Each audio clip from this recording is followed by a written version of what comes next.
Oh my goodness, that's fantastic. Love this shot, by the way, where I pause it. That's beautiful. So I'm a little nervous for this one. I did a reaction to one of Sabaton's videos a little while ago, and the amount of comments I got suggesting I react to this particular song, which is Bismarck, was a little overwhelming. So I'm really excited to dive into it. So if you're new here, I'm Manon. I'm a filmmaker and I love music videos, and kind of in my spare time when I'm not working, I love looking at these with you and kind of dive into the mythology and like the semiotics with all of you. So what I've understood from you guys is that this video is very cinematic and that they worked with like a professional filmmaking company, like a production company, to make this video. So I'm really excited to check it out. So let's dive right in.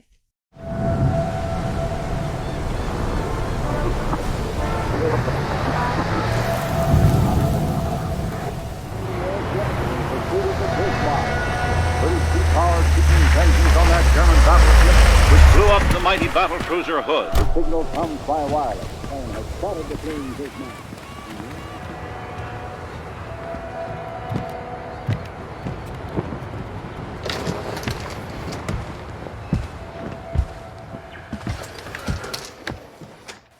Okay, that was our opening scene, so I'll just break here.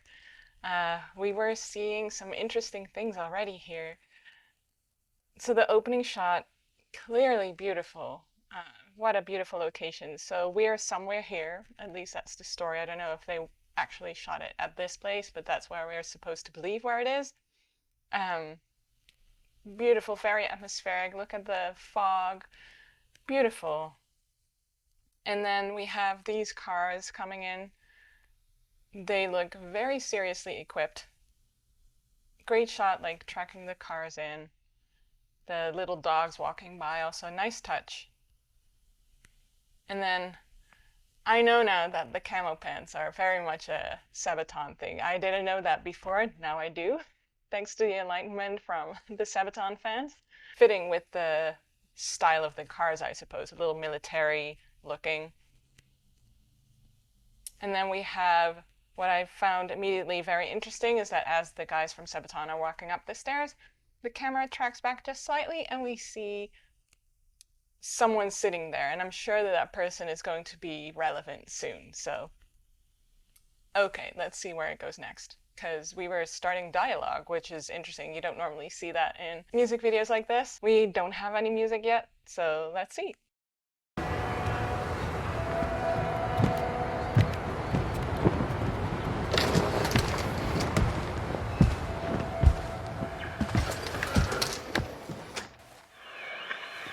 So, did you find the boat?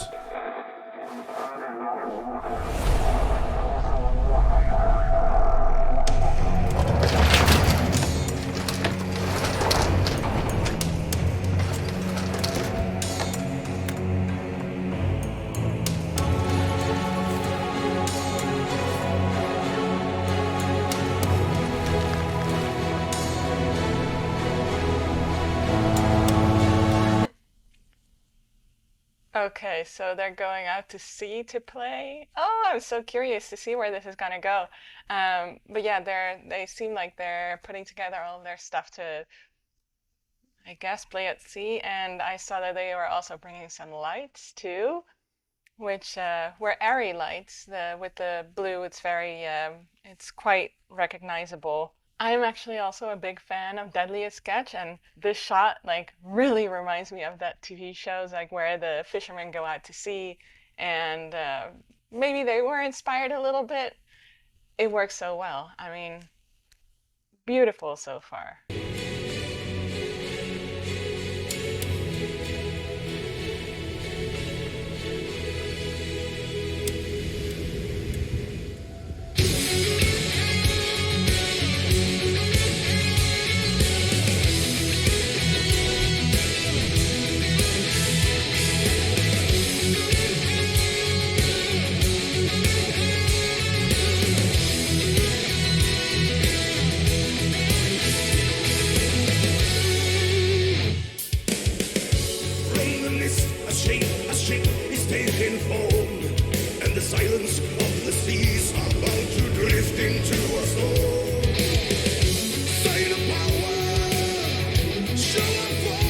So first of all, what they did building the stage on the Fisher boat, so cool.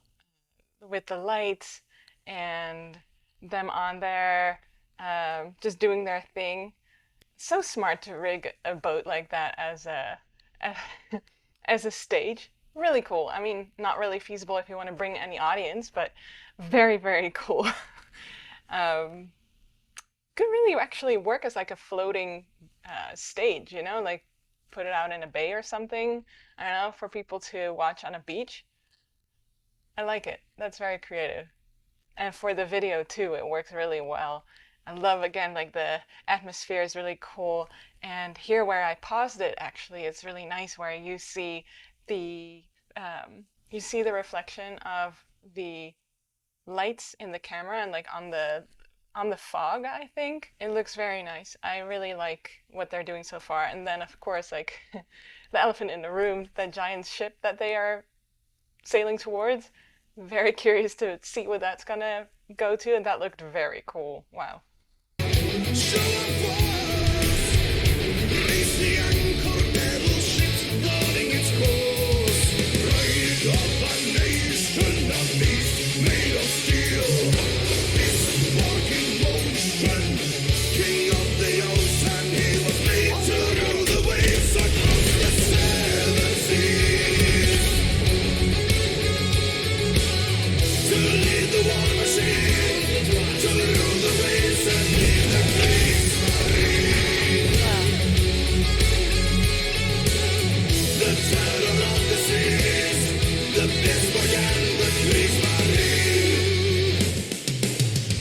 Whoa! Oh my goodness, that's fantastic. Love this shot, by the way, where I pause it. That's beautiful.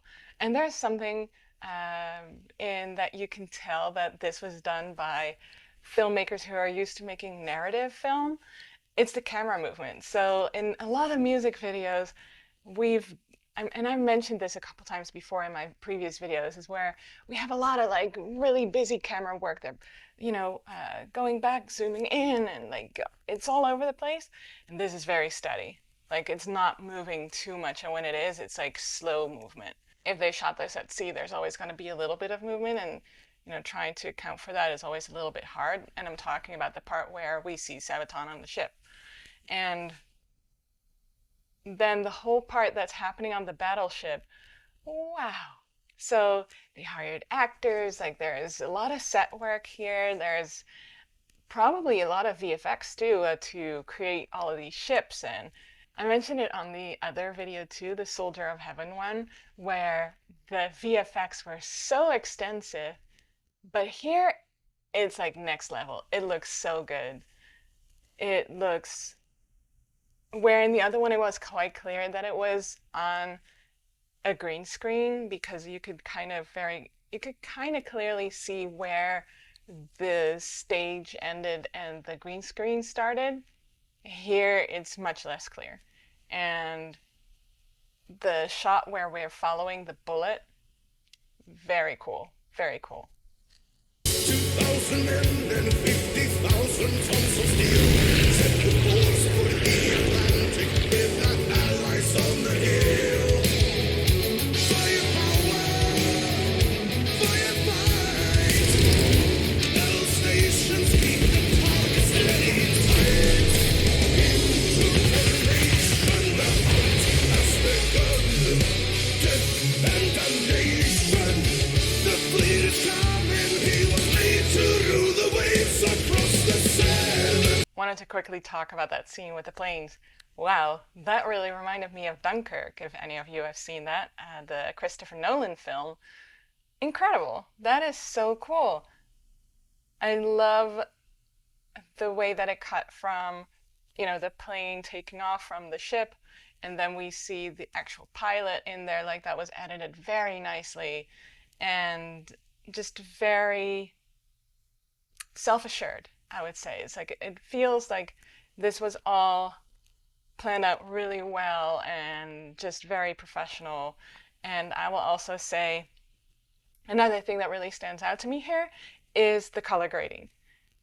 If you've watched a couple of videos of mine by now, you know that I'm a little bit of a color grading geek.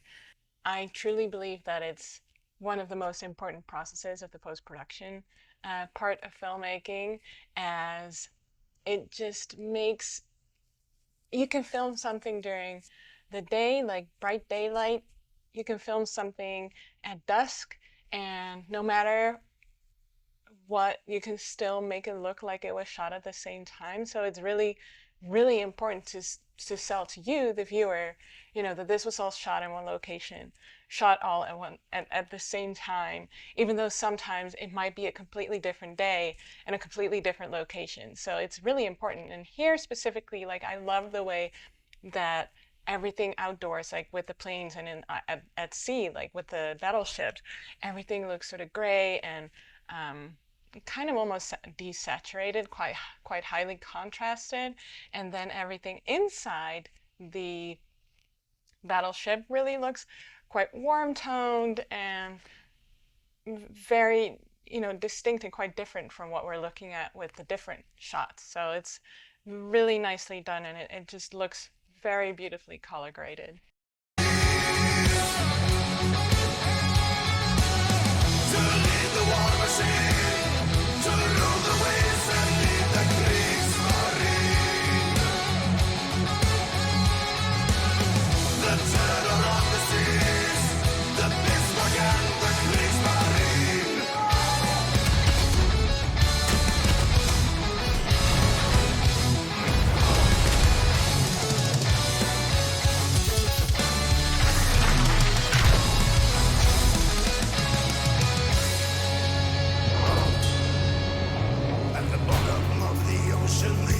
Of the abyss, they are bound by iron and blood. The flagship of the Navy, the terror of the seas, his guns have gone silent at last.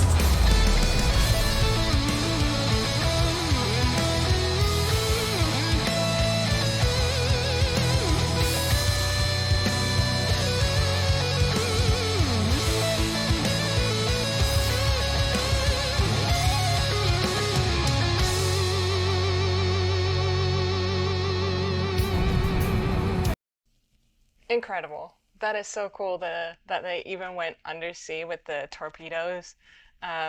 Very, very cool. I wanted to quickly ask you, maybe some of the Sabaton fans know. I noticed that they held, like, they were writing on a coin here. What's the relevance of this? Like, I'm very curious, what's the meaning? Maybe some of you all know. So if you do, let me know in the comments, because that looks like that's probably a coordinate, and I'm sure that some of you must have looked it up. Let me know what it is. I'm curious. Okay, so and here, so we just had the guitar solo. All of it was taking place on the actual ship, on the Fisher boat, and very nice with more warm-toned colors here, like the red. Very nice, very nice timing as well. And then the battleships are sinking, so let's continue watching that.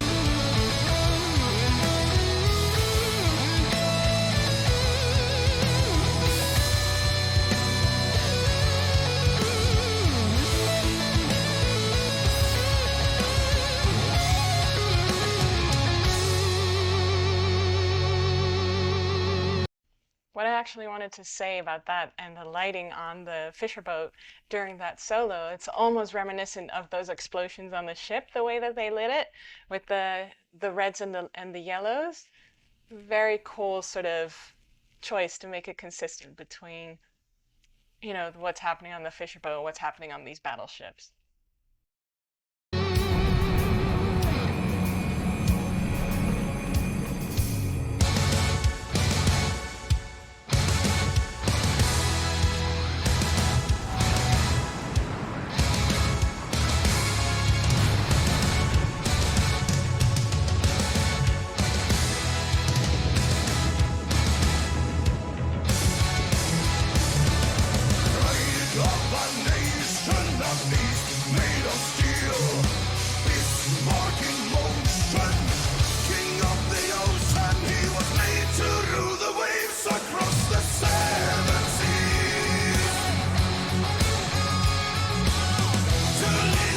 Machine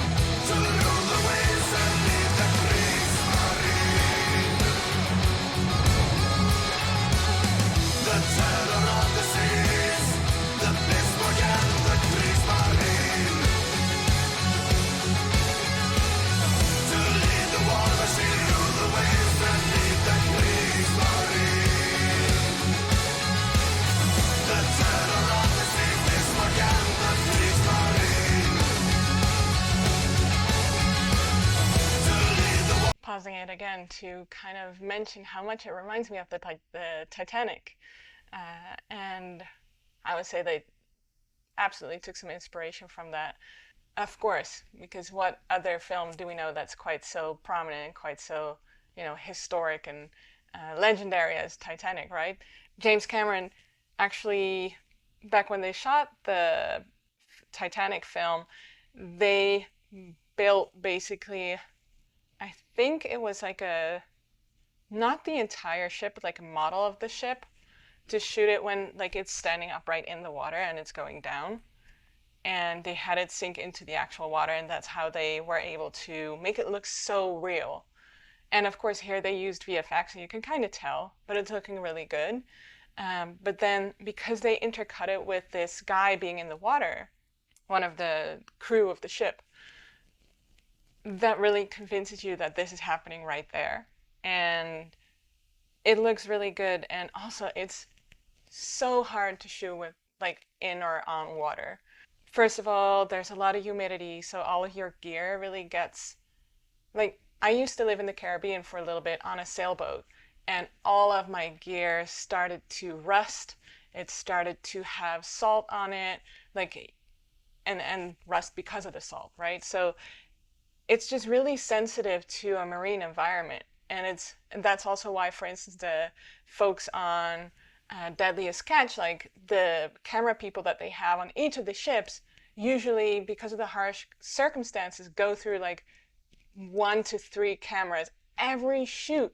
Like every time they're out at sea, they like get destroyed because of the salt.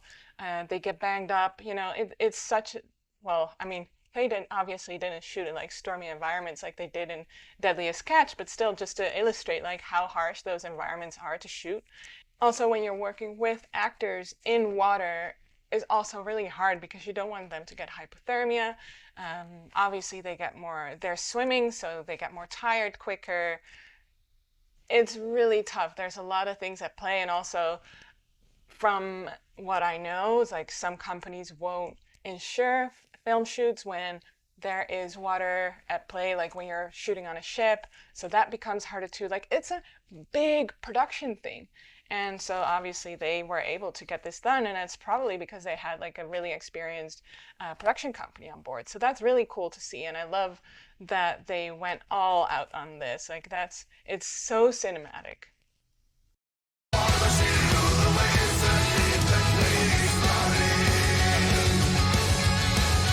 The terror of the seas, BISMARCK and the Kriegsmarine.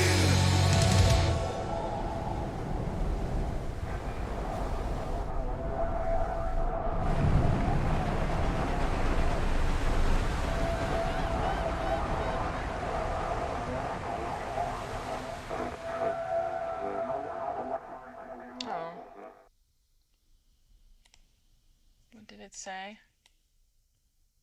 The Battle of the Atlantic. Wow, that was very impressive. Just as we're wrapping up, I also quickly wanted to mention that not only are they shooting these guys on the Fisher boat, right? Later on, we see, like at the ending, but unfortunately, like the cards are covering this end shot. But keep in mind that they also have probably at least one ship that they're shooting from. Here we can see that our perspective means that there's water in between us, so there's an extra boat here that has the film crew. On top of that, there's probably yet another ship as well that is there for like monitoring and safety, right? Because this is a complicated situation, like complicated production situation to be in, and safety, especially at sea, is like even more important than it is on land. That's really cool, and they had some drone shots of the ship as well as it went out of the harbor. There's a lot going on, and so they really put in a lot of effort into shooting this and the ship. Incredible. Like, thank you so much for the recommendation. This was really, really cool. And I don't know anything about the Battle of the Atlantic, So if you want to share a little bit more about that, I know that Sabaton does a lot about, history education as well. I haven't been able to check out their history channel yet, but that sounds so interesting, and I love that they are, educating along with their music as well, rather than just, making cool gimmicky videos. Like they seem to put a lot of thought into what they're putting out into the world, and I love that every video that I've seen so far. War knows no nation. The other one was about peace, at the end. I love that they carry this message and that they're trying to educate people on how much of a folly war is and how sad it is and how many people go lost. So, very cool to find out more and see more of these videos too. And you guys also had another recommendation too, which 99% of the people in the comments were saying I need to check out Christmas Truce, and I will at some point, but I'll do a couple videos in between first. So anyway, I hope you enjoyed this. I really enjoyed this. Let me know your thoughts in the comments and stay tuned for the next one. Peace.